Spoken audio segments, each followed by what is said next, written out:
सब प्राणियों में से भगवान ने इंसान को बनाया है जो इस धरती के संतुलन को बनाए रखे, क्योंकि ये खासियत और कोई प्राणी में नहीं, खाली इंसान में है।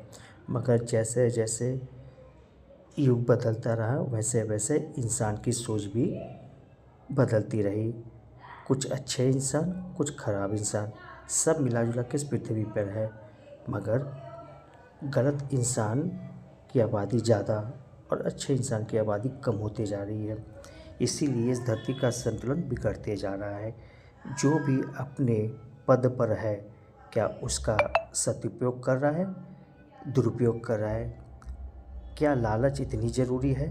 जो कमाई ईमानदारी से आनी चाहिए, आज बेईमानी के रास्ते पे क्यों इंसान इतना जा रहा है, क्यों भटक रहा है? क्या करेगा इतना कमा के?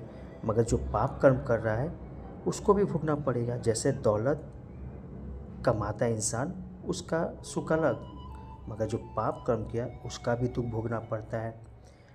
क्योंकि इंसान की जो सोच है धीरे धीरे निचले स्तर पर गिरते जा रही है। पहले गुरुकुल की शिक्षा थी, तो जिसमें इंसान को समझदारी से सिखाया जाता था। और ये सबसे बड़ी बात यह है कि इंसान भटक रहा है। भटकते भटकते अगर सही रास्ते पे आए तो भटकना उसका सफल है, और भटकते भटकते गलत रास्ते पे जाए तो उसकी ज़िंदगी बर्बादी है। आज के दौर में पुरुष या स्त्री एक दूसरे के लिए क्या सही है, क्या एक दूसरे से सही से ज़िंदगी जीना चाहते हैं? वासना में आज औरत हो चाहे मर्द क्यों डूबते जा रहे हैं इतना? क्या ये ज़रूरी इतना ज़िंदगी में? जो पवित्र रिश्ता शादी बना था उसमें तो इंसान को दोनों सुख मिल सकता है, फिर इंसान मुंह मारने के लिए क्यों बाहर में जा रहा है, भटक क्यों रहा है?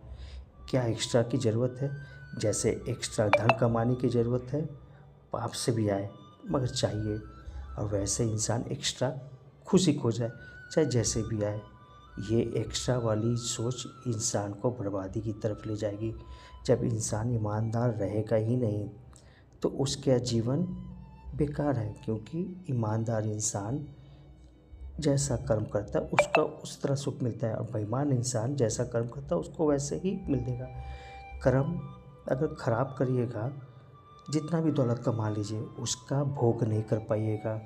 और जो एक्स्ट्रा सुख जो लोग बाहर में मुँह मार रहे हैं उसमें खुशी नहीं, बर्बादी ही मिलेगा।